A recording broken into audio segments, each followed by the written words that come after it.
Gênese significa formação. Neo, nova glucosa. Então, aqui nós vamos fazer um processo anabólico. Anabólico é que vou a formar. Aliás, na glucólise, eu fazia um processo catabólico que eu liberava energia na forma de 2 ATPs. A hora que é o contrário, eu vou consumir essa energia da glucólise para formar uma nova glucose. Ok? A hormona que atua aqui já não é a insulina e sim já passa a ser o glucagon, porque se o processo é o contrário da glucólise, então a hormona é glucagon. Ok? Então, se eu vou formar uma nova glucose, habla-se também o glucógeno. Mas na realidade, nós sabemos que glucógeno é quando eu junto várias glucoses. Tá? Não deixa de ser glucosa, sim? A partir de substâncias não glucosídicas, ou seja, vou formar uma glucosa, pero não vou depender especificamente do meu glucógeno ou que tenha glucosa para produzir isso. Sempre vou produzir glucosa a partir de substâncias que já não são mais glucosa. Por exemplo, o lactato, o piruvato, porque a diferença do piruvato e do lactato era o meio. Se é aeróbico ou anaeróbico.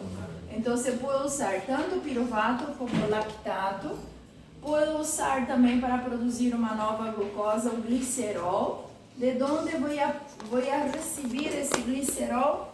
Se a hormona é glucagon, um dos processos que se vai estar realizando também no nosso corpo é a lipólise. O que faz a lipólise, ele toma o triglicérido e vai romper esse triglicéridos em 3 ácidos graxos mais o glicerol. Então, a partir do momento que nosso corpo esteja utilizando o glucagon como fonte de energia, vou estar liberando também glicerol. O destino do glicerol, quando hago lipólise, é ser a gluconeogênese. Então, de onde vai ser proveído o glicerol? Da lipólise. Tá? Lactato e piruvato da glucólise, que vocês já sabem. Se não utilizo isso, não levo para o ciclo de Krebs, cadeia respiratória, vou usar-me como fonte de energia. Outra substância que vou utilizar para a gluconeogênese é a alanina, que é um dos exemplos de aminoácidos glucogênicos. Quando vocês estudaram a alanina em Bioquímica 1, vocês viram que eu tinha um carbono quiral, um grupo amina, um grupo ácido, um hidrógeno e um radical, que no caso da alanina é CH3 na cadeia lateral. Isso é a alanina.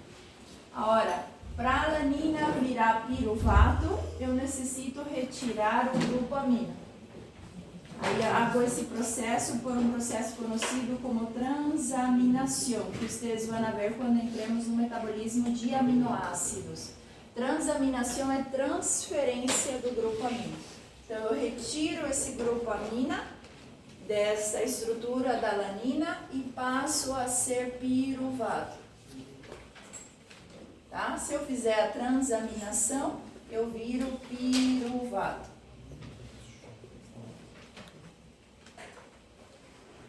Tá? Então, o aminoácido alanina retira o grupo amina e ele se torna automaticamente piruvato. É um dos aminoácidos que mais se utiliza se o corpo necessita para produzir uma nova glucose. Sim? E a alanina era um aminoácido não essencial. Então, isso quer dizer que todo o tempo o nosso corpo pode estar sintetizando a alanina e pode estar retirando o grupo amina da estrutura. Ok? E outro substrato que me pode produzir uma nova glucosa se chama oxaloacetato. Isso é uma das etapas do ciclo de Krebs. Tá? De onde sai ele? Eu vou mostrar que quando vadiamos em sentido contrário à glucólise, uma das enzimas que vou cambiar me vai dar como o produto oxaloacetato. Tá?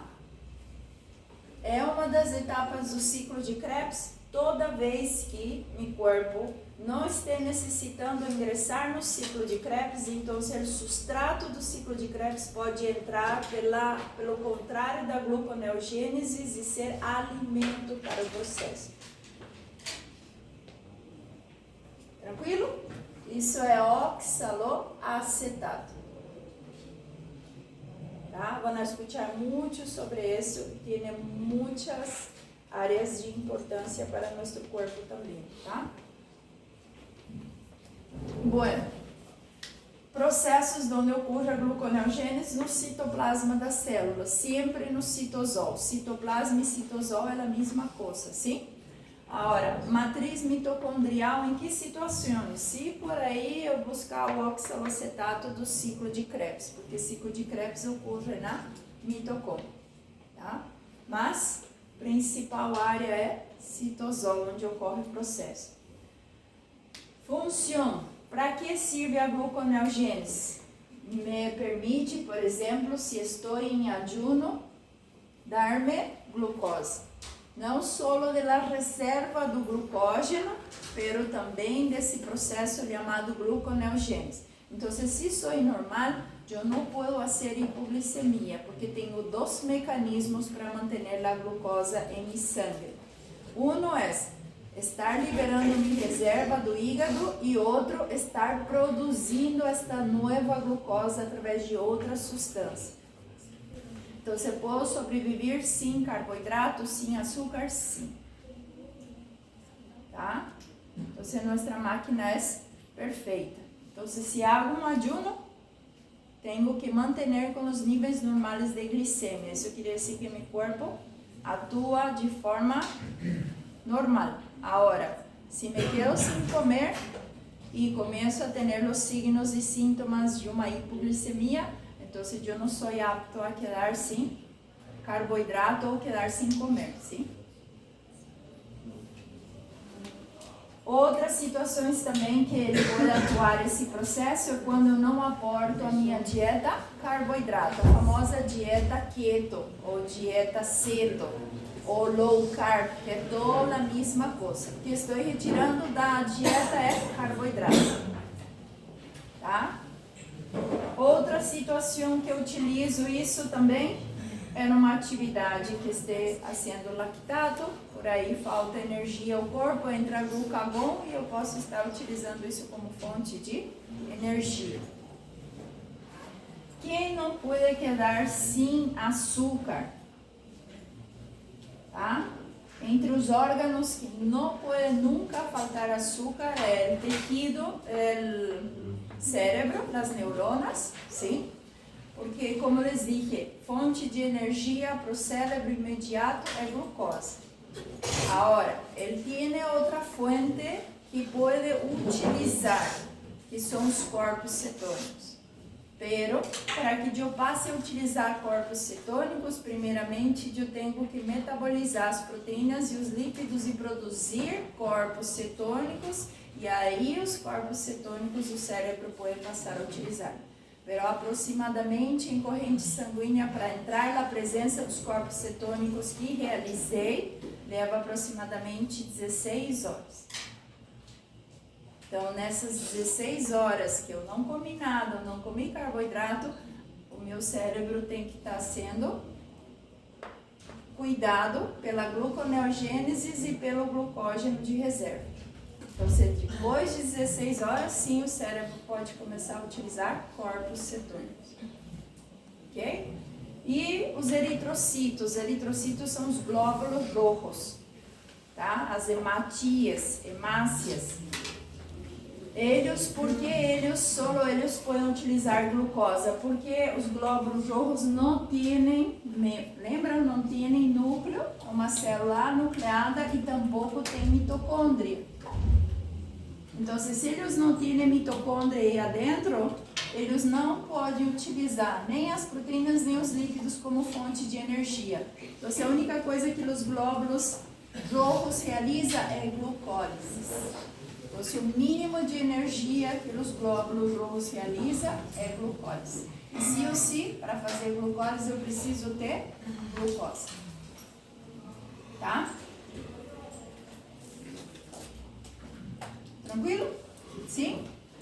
Bueno, e órgãos que nós realizamos a gluconeogênese? É o hígado, o primeiro órgão, tá? É o que manda na gluconeogênese. O segundo é o rinhão, e algumas literaturas dizem que o intestino também é um terceiro órgão capaz de produzir esta nova glucosa. Pero alguns discordam, dizem que não é certo que o intestino realize a gluconeogênese. Tá? Então é hígado, rinhão, e deixamos um ponto de interrogação para o intestino, tá? Hasta que pruebe o contrário. Pero les digo lo que a literatura diz, tá? Há contradições entre eles. Pero essa é a ideia. Sim? Tranquilo na gluconeogênese? Alguma pergunta? Tá? Então, eu tenho 5 substratos que vou utilizar como fonte de energia. Seja os aminoácidos de natureza glucogênica, porque nem todos os aminoácidos produzem glucose. Tá? Aí vão haver cisteína, alanina, alguns solo que tem essa capacidade de produzir glucose. Depois dos lípidos, o glicerol, da própria glucólise do piruvato ou lactato, e do ciclo de Krebs eu posso buscar um substrato do ciclo de Krebs para ser utilizado, caso o ciclo de Krebs não esteja utilizando para realizar energia. Tá? Bueno, vamos lá então na gluconeogênese. A gluconeogênese é ir de forma contrária à glucólise. O que devo fazer para ir em sentido contrário à glucólise? Se vocês se acordam, da glucólise, por exemplo, veio quando tem uma fletita ida e volta, quer dizer que o processo é reversível. Puedo irme em sentido contrário. Como puedo irme por acá, como puedo irme por acá. Pero veio que justamente nas 3 enzimas controladoras do processo, o sentido é irreversível. Irreversível quer dizer que só baja, não sube de forma contrária. Então, para a gluconeogênese, vou ter que retirar piruvato quinasa, vou ter que retirar a fosfofrutoquinasa e vou ter que retirar a exoquinasa. Tá? Então, vou ter que substituir as 3 enzimas, tá? Toda vez que meu corpo necessite produzir uma nova glucose. Ou seja, insulina para de trabalhar acá, quem entra em ação é glucagón. Então, se houve, por exemplo, um lactato, isso é uma atividade física, o músculo produziu lactato, né? Terminou a ação da insulina, vou pegar reserva, então eu já começo a utilizar isso como fonte de energia.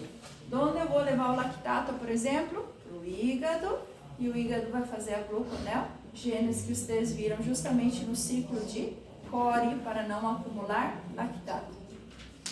Tá? Então, lactato, meu corpo pode utilizá-lo. Agora, para que lactato vire piruvato, vocês sabem que a enzima utilizada aí era lactato desidrogenase. Então, como a via é reversível, tem presença de oxígeno, então você pode utilizar um dos dois. De piruvato a fosfoenol piruvato,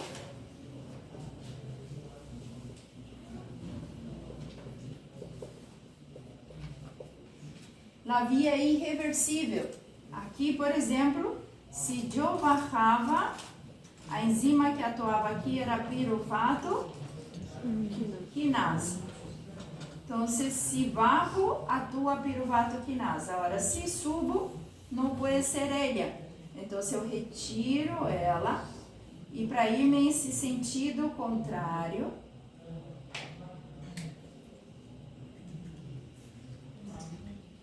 vou ter que usar 2 enzimas. Por quê? Porque não há nenhuma enzima que vá direto a piruvato quinase unicamente. Então, aqui vou ter que usar 2 enzimas. A primeira enzima é chamada carboxilasa. Dá para ver aí? tá? O que quer dizer? Que essa carboxilasa, a hora que o piruvato atue pela carboxilasa, o produto que eu vou produzir aqui se chama oxaloacetato, que é justamente uma das etapas do ciclo de Krebs. Por isso que, se eu não conseguir substrato, seja pelo piruvato, pelo lactato, pelo glicerol, o ciclo de Krebs ele vai me oferecer o oxaloacetato. Então, vem do ciclo de Krebs. Tá? Do oxaloacetato para o fosfoenol piruvato, a enzima que vai atuar aqui nessa conversão se chama carboxilasa. Carboxiquinasa.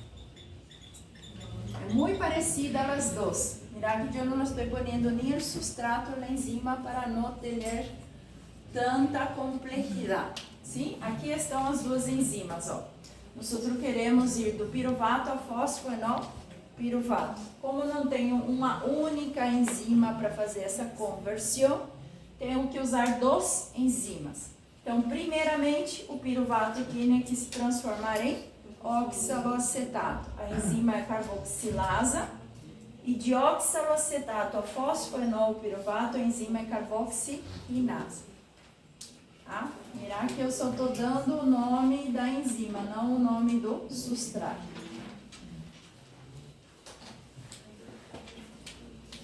Sim? Então, les aconselho a vocês, hagam esse esqueminha em sentido contrário, porque ajuda muito para poder comparar. Ou se tem a glucólise aí do ladito, ele haga um quadro, fazendo a comparação, sim? Porque nada mais um é o contrário do outro.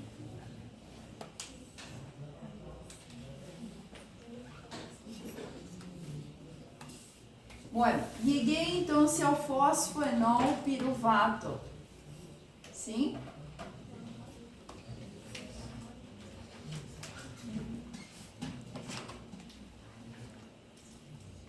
Tranquilo? Alguma dúvida está aí? Vou continuar? Sim? Bueno, vamos lá na glucólise. Então, se conseguir substituir a piruvatoquinasa pela carboxilase e carboxiquinasa, virei fosfoenol piruvato. Do fosfoenol piruvato eu vou em sentido contrário, porque todas as vias são reversíveis. Seja entrando por acá, ou seja indo por acá, cheguei a frutose 6-bisfosfato. Aqui me vai trancar o processo, porque a próxima etapa, a enzima é irreversível. Tá? Então, me vou em sentido contrário, porque o processo é reversível. Pero chego aí na frutosa 1,6-bisfosfato. Tá? Porque se varro, né? Por exemplo, se quero ir para a frutosa agora.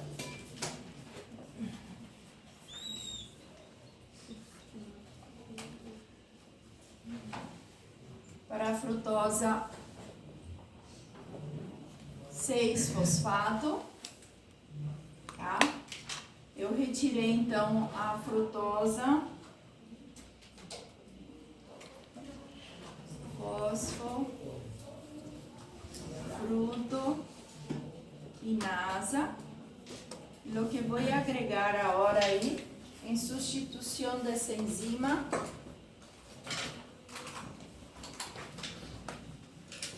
é essa, sim? Bisfosfofrutosa fosfatasa.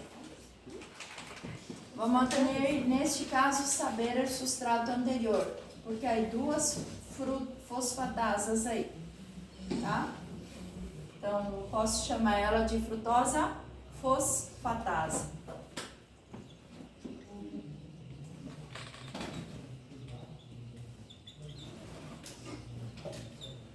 Tá? Então, essa única enzima me transformou em frutosa 6-fosfato, para ir em sentido contrário. Tá? Neste caso aqui, não necessito de 2 enzimas para ir no sentido contrário. Uma sola já me hace transformar-me em frutose 6-fosfato. Tá? Então, se chama frutosa fosfatasa.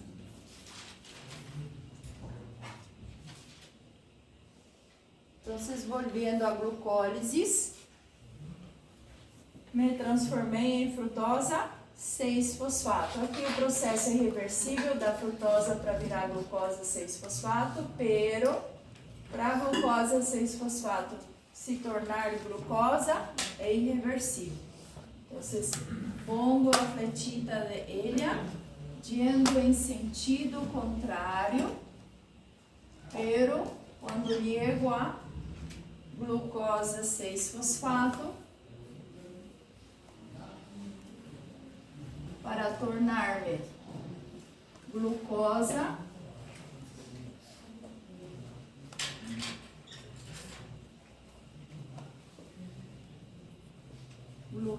livre porque vou retirar o fósforo da ilha. Quando eu retiro o fósforo, ele sai a corrente sanguínea.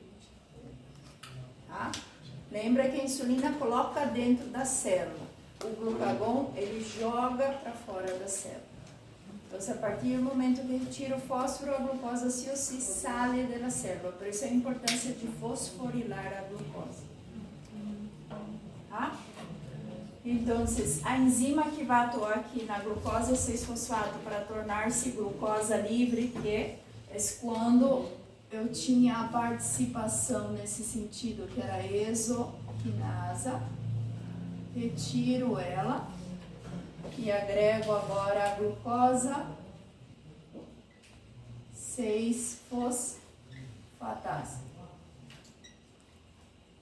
Tá? Que é a enzima que é substituída pela exoquinase. Tá? Aqui está ela. Tá? Então, glucosa 6-fosfato para virar glucosa livre. Tá? Esse fósforo é porque eu retirei da estrutura dela, é a glucosa 6-fosfatase. Então, na realidade, a função das fosfatasas é retirar fósforos da estrutura.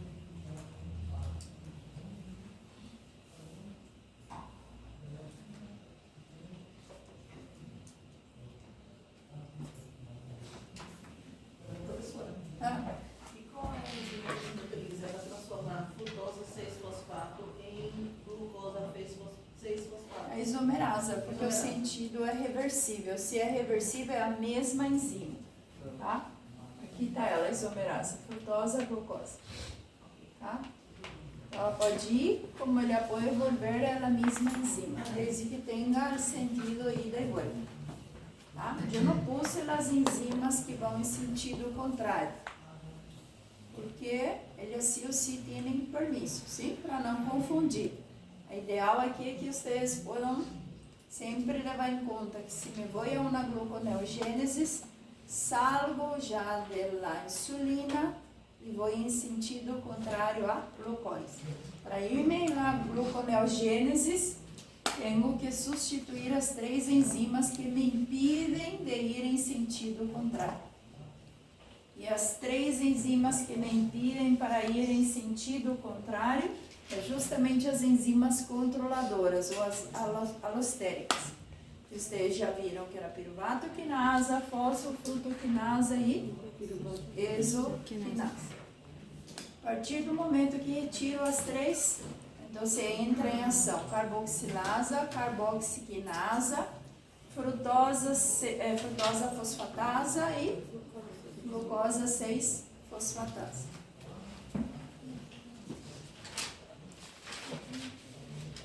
Nesse caso seria fosfoglucoesomerasa ou somente esomerasa? Não. Por que eu não dou ênfase aos substratos de cima? Porque é tanto nome que te hace confundir. Sim. Pero isomerasa é isomerasa. Tá? Não importa isso, o importante é que vocês sempre têm que marcar as enzimas controladoras.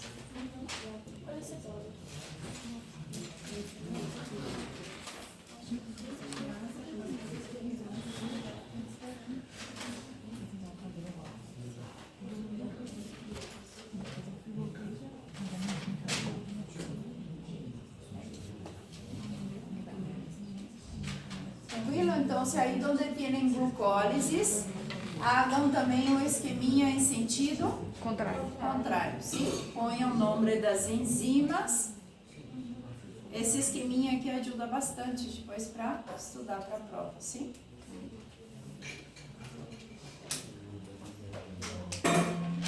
Bueno, aí nós outros vimos que se o meu corpo utiliza lactato, piruvato ou o próprio oxalocetato, já sabemos onde eles ingressam na glucólise no sentido contrário.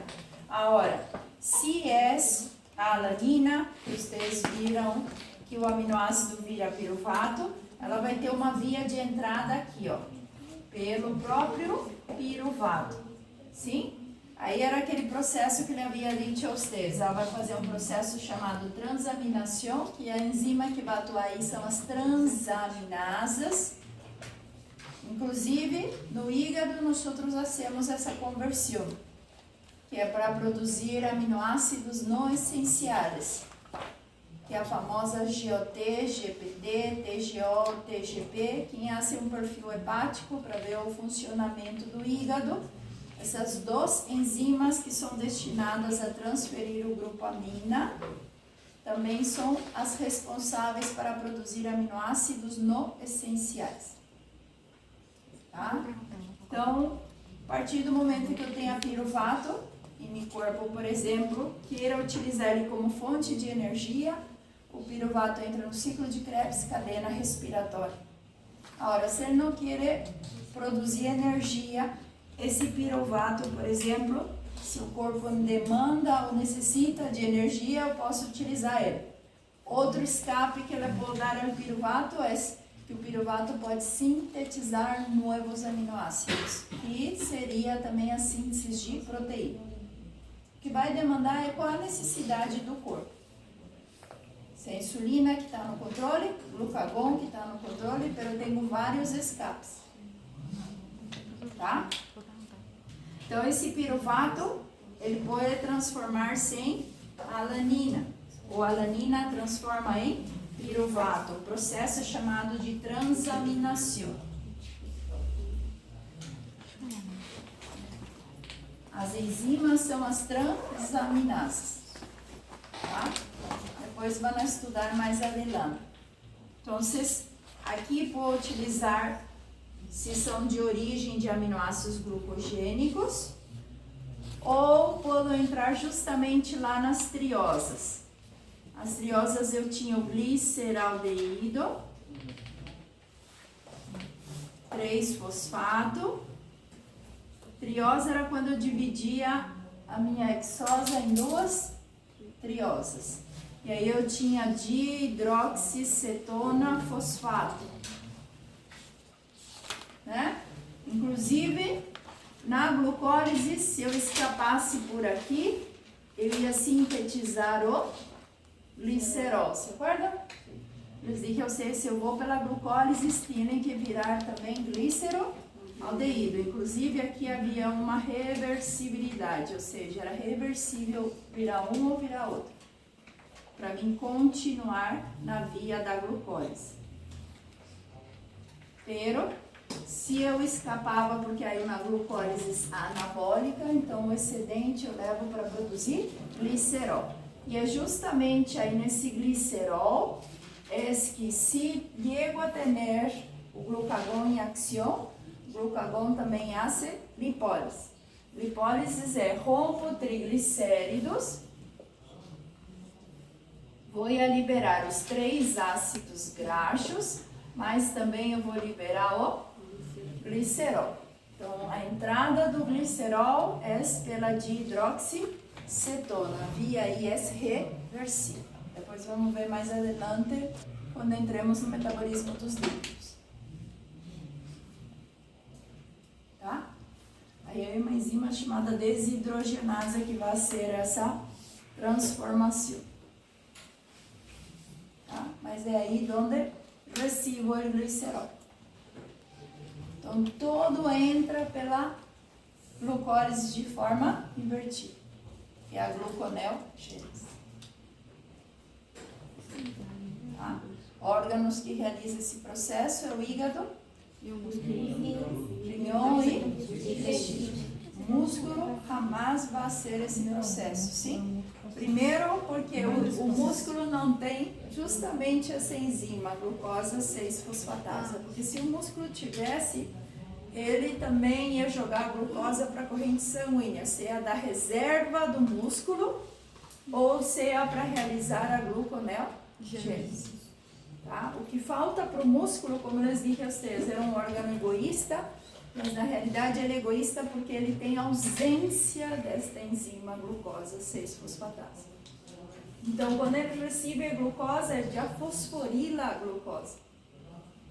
E aí já não sai mais do músculo. O que pode ser com a glucosa fosforilada? Ou ela vai para a reserva do glucógeno, ou ela fosforilada de já ingresso na glucólise para dar energia ao músculo, mas não sai a glucosa fosforilada do músculo. Tá? Nem para liberar na corrente sanguínea como fonte de energia, tá? Porque o fósforo não sai da sua estrutura. Você acorda aquele esqueminha que eles mostrei a vocês, a glucosa fosforilada que eu dava destino? Esse aqui, cheguei a mostrar para vocês? Não? Ó, destinos metabólicos da glucosa 6-fosfato, ou seja, a glucosa fosforilada. Então, esse aqui me mostra que eu fosforilei ela. Então, se eu fosforilei, a enzima que fosforila qual era? Quinasa, lembra das quinasas? As quinasas são as que fosforilam. Então, se eu fosforilei a glucosa 6-fosfato, ingressou dentro da célula, fosforilei. Né? Porque eu les dije a vocês que não adianta ter glucosa na corrente sanguínea. Ela tem que estar dentro das células. Por isso, hago um perfil glicêmico, uma análise de glicemia. Porque minha glucosa tem que estar dentro do rango de referência. Nem mais, nem menos. Então, quando está dentro do rango de referência, quer dizer que eu tolero muito bem a glucosa. Mantenho os níveis normais em sangue. Consegui colocar a glucosa para dentro das células. Ou manter a quantidade de glucosa necessária na sangue. Sim? Então, uma vez que essa glucosa ingressou dentro da célula, fosforilou, eu tenho destinos para ela. Um dos destinos que vocês haviam visto era sintetizar o glucógeno no músculo ou no hígado. Outro destino dessa glucosa fosforilada era realizar a glucólise, que ácido pirúvico é a mesma coisa que piruvato. Sim? Então, o destino de glucosa fosforilada é produzir energia, que é a glucólise, e reserva. Outro destino da glucosa fosforilada é o ciclo das pentosas. Aqui é quando o meu corpo necessita produzir ribosa para os ácidos nucleicos. Tá? Então, uma vez que fosforilou a glucosa, não deve sair da célula. Ok? Agora, podemos ver que para ir em sentido contrário, para volver a ser uma glucosa livre, a via das pentosas, por exemplo, não me dá permisso. Se a glucosa se tornou ribosa ou desoxirribosa, jamais ela vai tornar-se de novo glucosa.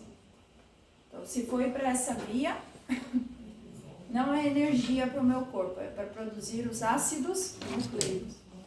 Agora, se foi piruvato ou lactato, que vocês viram a hora, esse processo de forma contrária era gluconeogênese. Tá? Aí eu jogo glucosa na corrente sanguínea. Tá? E se é é o glucógeno que eu reservei e necessito utilizar ele, eu faço ele virar glucosa 6-fosfato. E para virar glucosa livre, a enzima que eu devo ter é a fosfatase. Coisa que o músculo não tem. Então, se essa reserva do glucógeno, por exemplo, foi no músculo, ele para aqui, ó. Ele não dá sequência ao outro. Então, ele fica aqui e aqui ele pode fazer glucólise ou ir para a via das pentoses. Agora, se essa reserva é no hígado, então o hígado tem a glucosa 6-fosfatasa e ele pode retirar a glucosa para a corrente sanguínea. Captaram? Deu curto ainda nas neuronas? Não? Bom. Eu vi aqui no ácido piruvato, quando ele volta para a glucose aqui.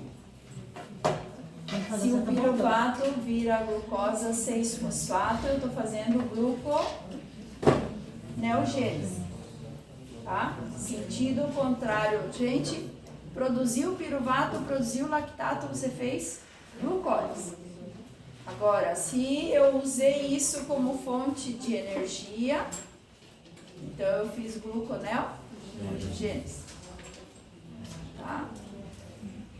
O que vai demandar se eu jogo glucosa na corrente sanguínea ou não é que órgãos estão involucrados no processo.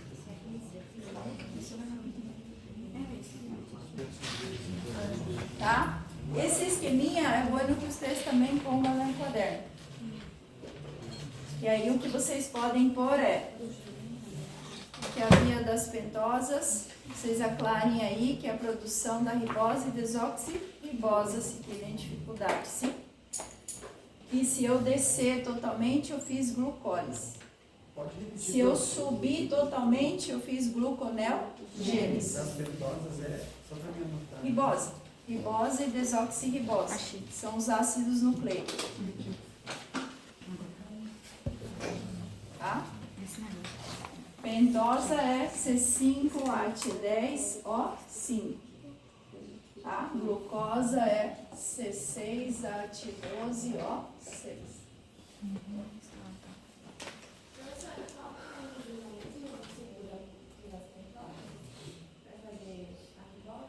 Daí a gente vai ver, são várias enzimas para você transformar a glucosa em ribose.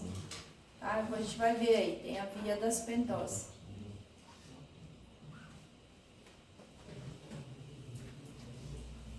Tá?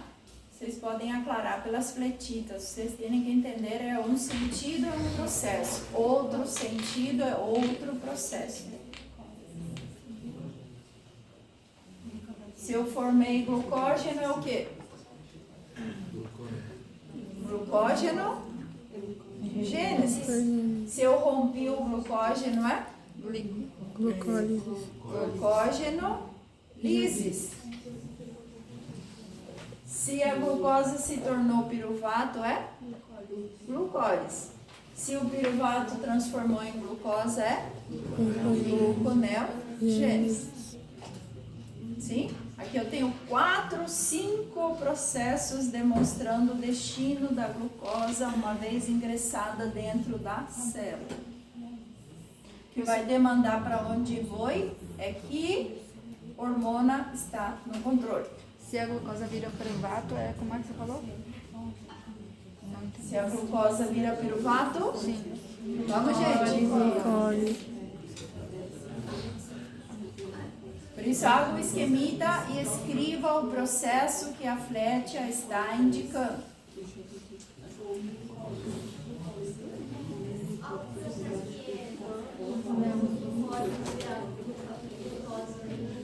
Dificuldade na terminologia também, verdade?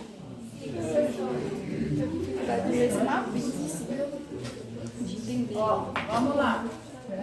Se a glucosa se tornou piruvato, que é o ácido pirúvico, o que eu fiz aqui? Glucólise.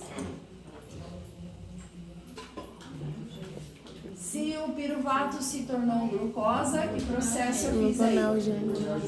Gluconeogênese. Se a glucosa tornou glucógeno, glucógenogênesis. Aprenda a escrever todo o nome para vocês não confundirem, sim? E glucógeno se virou glucosa livre, foi? Glucógenolises.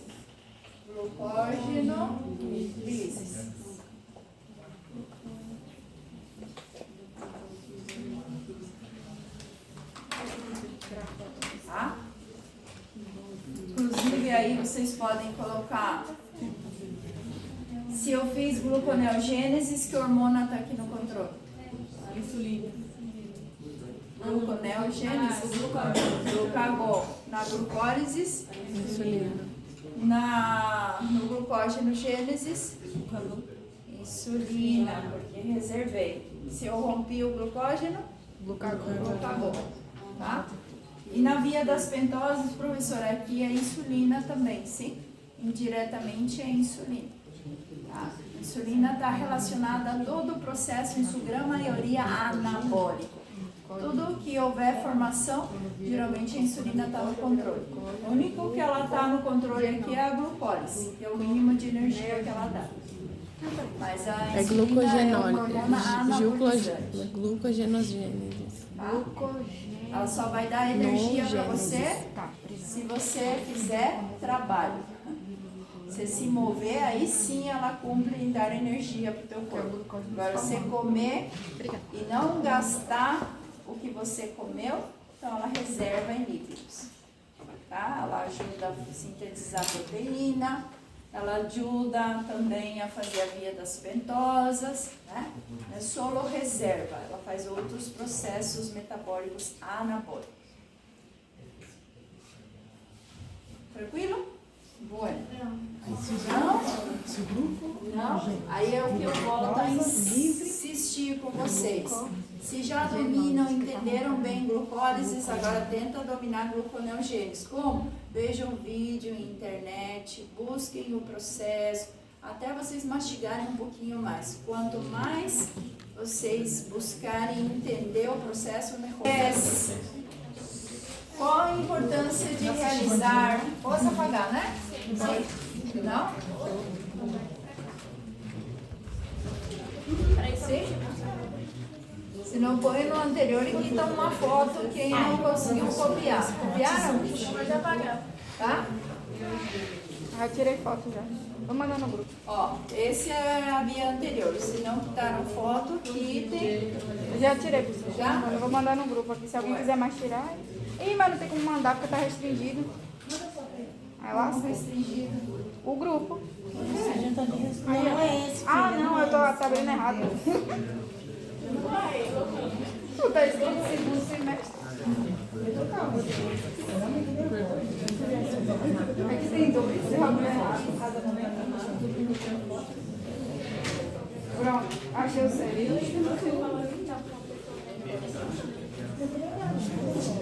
Intenção aqui, produzir a famosa ribosa, tá? Essa ribosa, ele vai para onde? Tem que formar os nucleótidos. Lembra o que era nucleótido? Era o monômero dos ácidos nucleicos. Para formar um nucleótido, eu precisava do grupo fosfato, a minha pentosa, e no caso, se for a ribosa, eu vou para onde? Para os ácidos nucleicos, ADN ou ARN? ARN. E mais as bases hidrogenadas. Então, se sintetizo a ribosa, ela vai para produzir, por exemplo, um nucleótido que forma o ARN, se for a ribosa. Tá? E a desoxirribose? Da ribosa, no nosso corpo atua uma outra enzima chamada redutase, aí mesmo, e eu vou produzir da ribosa a desoxirribose. Se vocês se acordam, a diferença da ribosa para a desoxirribose é que a desoxirribose também é C5H10O4. Desoxi, ela perdeu um oxigênio. Tá? Então, a própria ribosa produz a desoxirribosa. Tá? Ok? Bueno, quando eu vou realizar a via das pentosas? Toda vez que meu corpo necessite produzir as pentosas, seja para produzir meus ácidos nucleicos. Outra situação que eu posso produzir as pentosas, porque quando vocês viram nucleótidos, nós outros vimos uma importância biológica deles. Que uma das importâncias biológicas dele era a informação genética, que eram os ácidos nucleicos, que era o ADN e o ARN. Mas porque quando falávamos de ADN e ARN, a cadeia era polinucleotídica. Inclusive, eu também formava as estruturas do nucleótidos ou de um dinucleótido e formava o famoso NAD ou FAD, por exemplo. A estrutura dele também é nucleótido. Todas as coenzimas que a vitamina do complexo B ou a vitamina C, se utilizarem como coenzimas, eles têm que formar nucleótidos. Tá? Ou a nossa moeda energética. Se falamos de ATP, a estrutura do ATP tem a ribosa na estrutura do nucleótido, porque adenosina trifosfato era apenas um nucleótido com 3 fósforos. A pentosa dele sempre será ribosa e a base nitrogenada. Isso é a estrutura do ATP, por exemplo. A moneda nós outros sintetizamos em forma de AMP, tá? Agora, o que vai diferenciando a AMP é a quantidade de fósforo que vai recebendo durante o processo. Fósforo, então, é a representação da minha energia. A moneda energética, nós outros hacemos a estrutura dela na forma de AMP. Agora, conforme eu vou liberando energia, eu vou captando fósforo para me tornar ATP. Tá? Então, a via da pentosa é importante, seja para produzir propriamente dito os ácidos nucleicos, seja para produzir as coenzimas, porque vitamina é o consumo. Agora, para que se torne uma coenzima, a estrutura, o corpo tem que sintetizar. E para que me torne também o mínimo de estrutura, captando fósforo, também tenho que sintetizar. Tá? Então, onde eu utilizo a ribosa? Em todos os processos.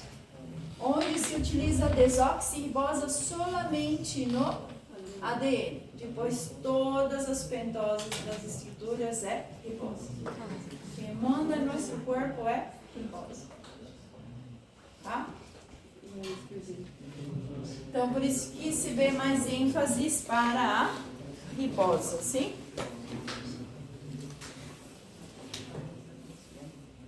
Bueno. Ó, a maioria dos tecidos realiza o processo, sim? Então, as vias da pentosa. Vamos lá. A glucosa, tenho que fosforilar ela. Fosforilar é que agregue fósforo. Vemos de novo a participação da exoquinase, que era uma enzima controladora e que ele estava em todos os tecidos, menos No hígado. no hígado, porque no hígado era glucoquinase, tá? Quem manda no hígado é glucoquinase. Se está a exoquinase, quer dizer que estou em todos os tecidos menos o hígado. Tá? Então, a exoquinase fosforila também a própria glucosa, e essa glucosa se tornou glucosa 6-fosfato. A enzima que atua aí, agora, na segunda etapa, é a glucosa 6-fosfato desidrogenasa. Quando falávamos da desidrogenasa, e apareceu o NAD ou o FAD. Esse NAD que ingressa aqui é o NAD fosfato oxidado. Tem o NAD, propriamente dito, e tem o NAD fosfato. Tá? Esse NAD, quando eu sintetizo, eu também sintetizo ele na forma de NAD fosfato, oxidado. Então, eu tenho dois tipos de NAD. Que também está involucrado aí a vitamina B3, que é a nicotinamida. Tá?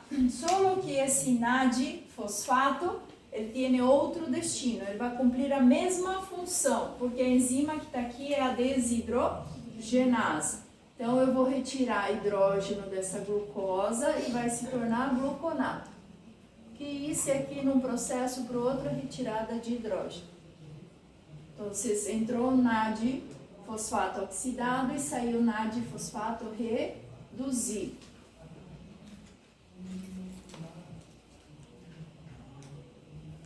Tá?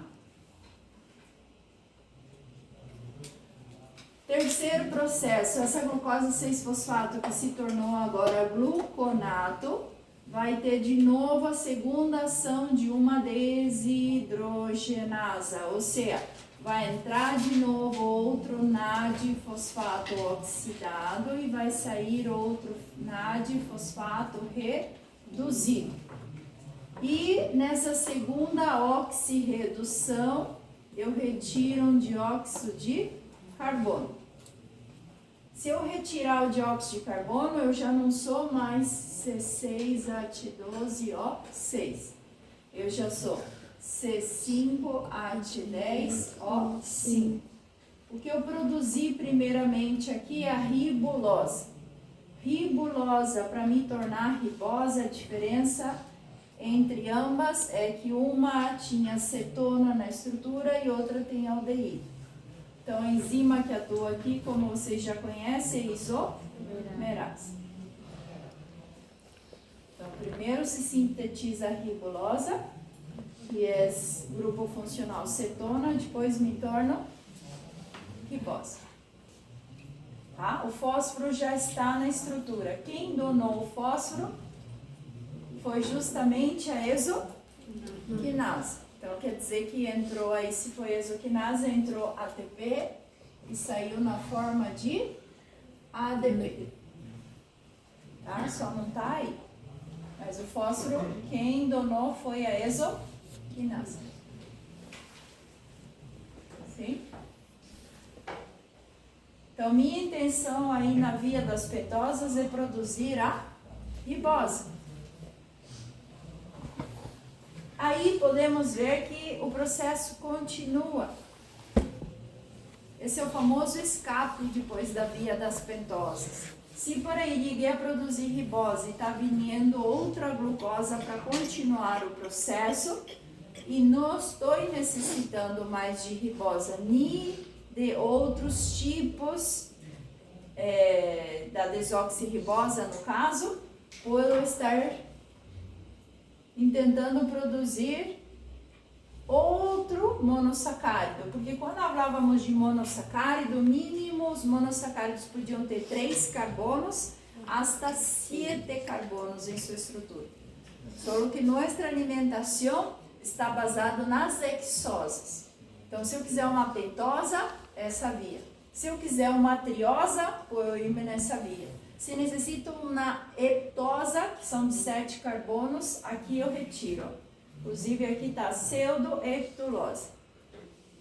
Tá? Que não é comum, pero há algumas estruturas de membrana que necessitam desse tipo de monossacárido. Aí o corpo sintetiza, mas não na alimentação, por prover.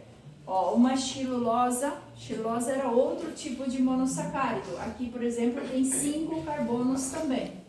Então, se eu cambiar a posição do OAT da ribosa, vou produzir a xilulose. Então, eu tenho alternativas, tenho vários braços, a famosa permutação. Eu posso produzir qualquer tipo de monossacárido na via das pentosas. Mas por que seria uma via das pentosas? Porque o que eu preciso é isso, que é o principal para meu corpo. Os outros são secundários ou terciários. Tá? Então, qual é a ideia aqui?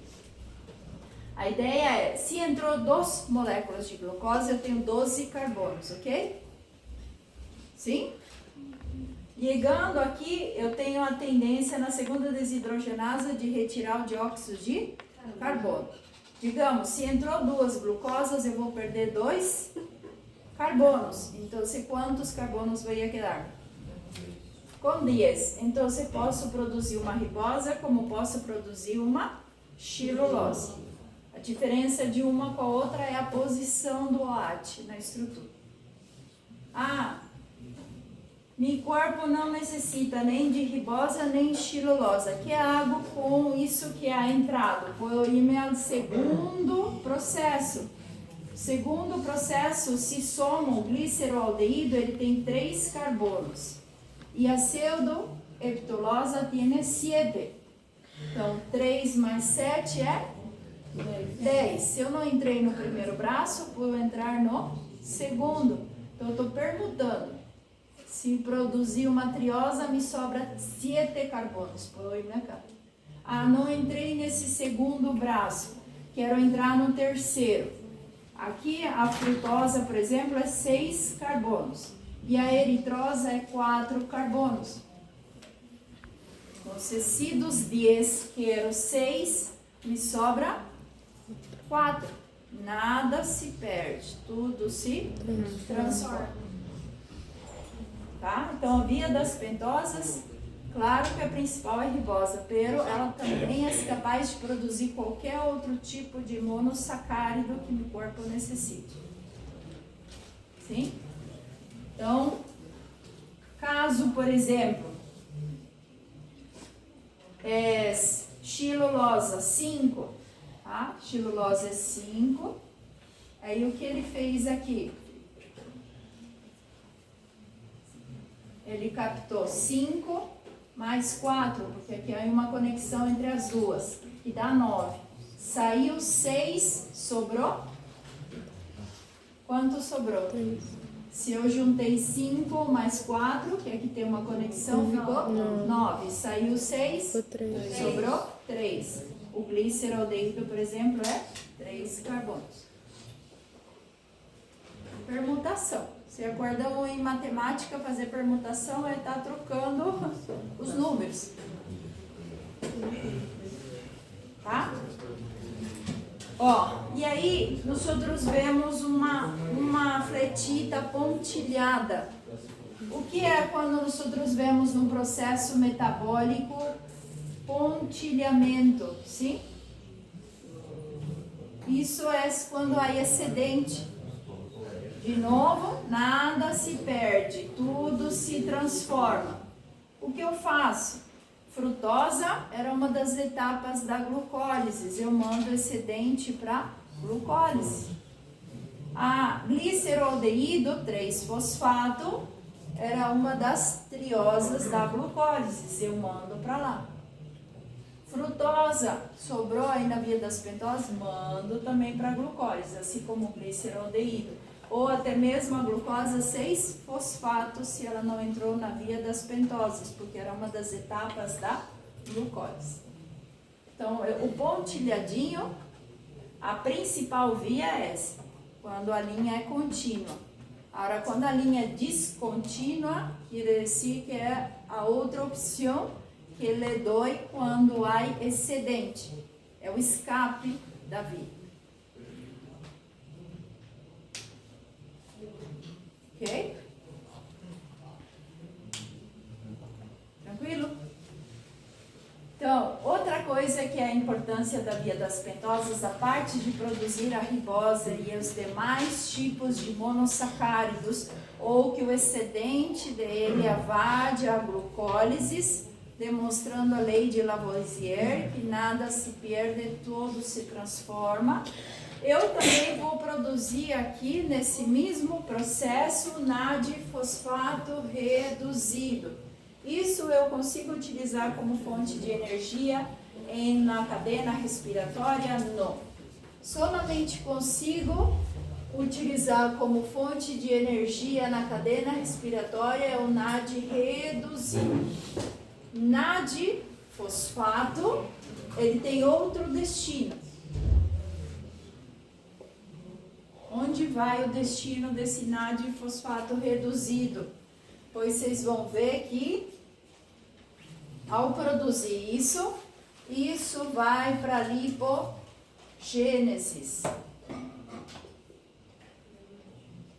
Vai entrar na formação dos triglicéridos, na formação do colesterol, na formação dos fosfolípidos, vai entrar reduzido e vai sair oxidado. Aí volta de novo para a via das pentoses, para ele captar hidrogeno e esse hidrogeno alimentar os lípidos. Louco, né? Só para aclarar, não confundam NAD com NAD fosfato. NAD fosfato é para os lípidos. Esse NAD aqui vai depois para a cadeia respiratória. Aqui eu não liberei nenhum NAD reduzido. NAD aí é NAD fosfato.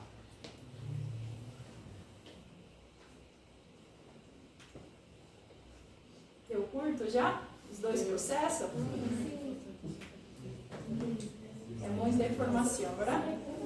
Eu dei o questionário aqui da gluconeogênese já? Não, deu da glucose. E que a parte de eu produzir a ribosa, eu também vou produzir o NAD fosfato reduzido. Agora, esse NAD fosfato reduzido, les digo a vocês que vai para a lipogênese, tá?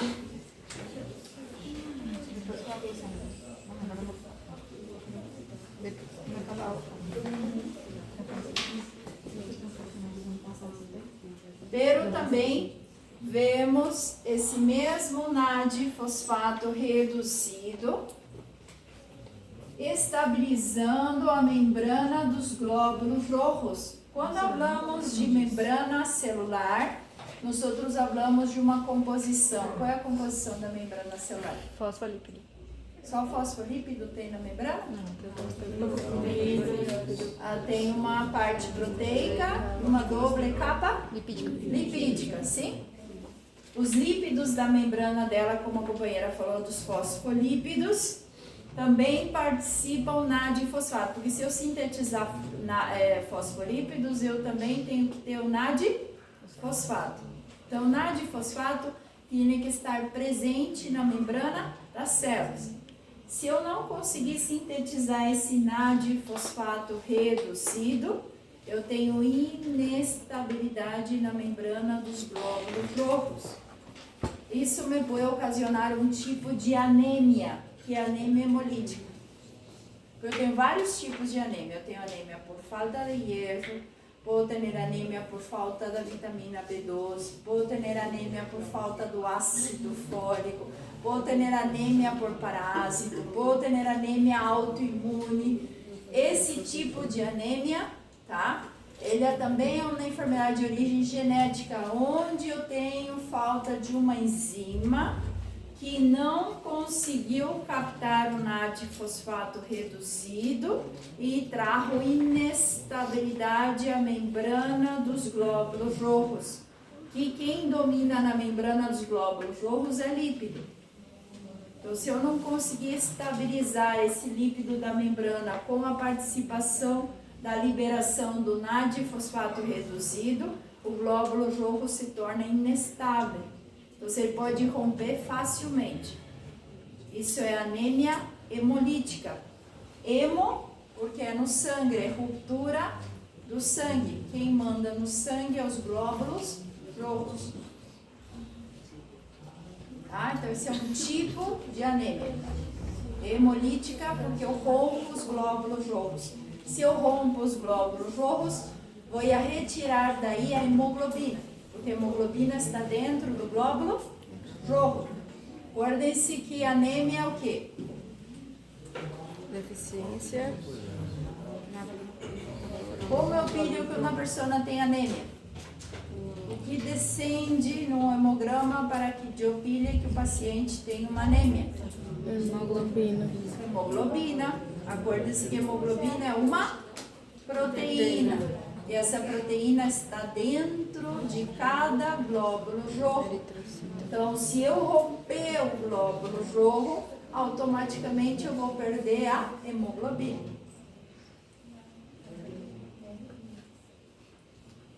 Sim? Sim. Então, quando eu vejo um hemograma, o que me testifica que tenho anemia é a hemoglobina que descende. Outra coisa que eu relaciono, se a hemoglobina está dentro do glóbulo roxo, consequentemente os glóbulos rojos também vão diminuir. Tá? Outra coisa que também eu posso testificar é o hematócrito. Tá? Agora, o tipo de anemia, eu posso ir lá no VCM e no HCM, por exemplo. Tudo isso me testifica um quadro de anemia. Tá? Ok? Aí, por exemplo, esse tipo de anemia, ele me causa icterícia. Nem toda anemia causa icterícia. Icterícia é o color amarillo da piel. Quem acumula em nosso corpo para causar icterícia?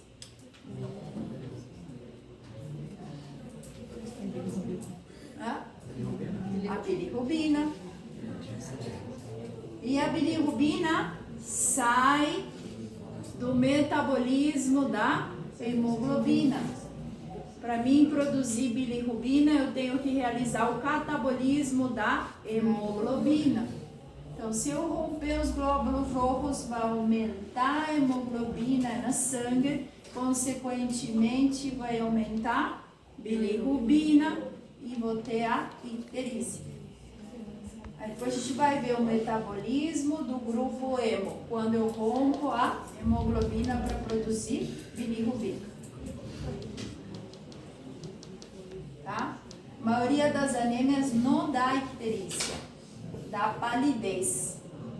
Sim? Essa dá a icterícia porque eu estou afetando a hemoglobina. Estou rompendo o glóbulo e estou jogando hemoglobina.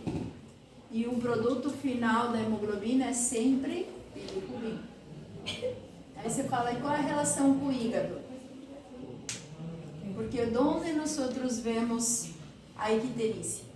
Em que casos uno detecta a icterícia no paciente? Detectar é que a simples vista vou mirar o paciente e ele está amarillo, seja na piel ou na esclerótica do lobo. Se relaciona com que é amarillo na piel? Pode, mas é mais característico nas mucosas. Tá? Problemas no fígado. Ígado, né? Um ninho pode nascer amarillo ou não pode? Sim. Pode, né? Ou um dano hepático, por que tem a ver o hígado com a hemoglobina? É que é no hígado que eu processo a hemoglobina. A filtração. Porque eu tenho dois tipos de bilirrubina que eu vou trabalhar aí nesse processo. É a bilirrubina direta e bilirrubina indireta. E eles têm que ser processados e passados por hígado. Então, se houver uma obstrução no hígado, acumula bilirrubina. Então, quando vê uma pessoa amarilla, nem sempre é hepático.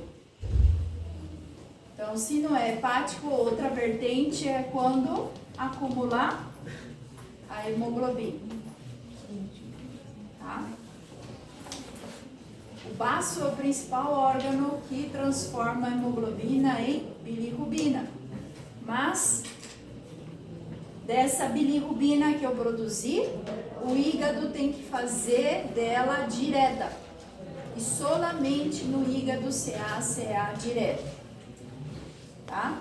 A indireta eu consigo no baço, mas a direta é solamente no hígado. Então, transtornos hepáticos ou uma hemólise dos glóbulos rojos, porque eu vou liberar a hemoglobina, eu posso ter a icterícia.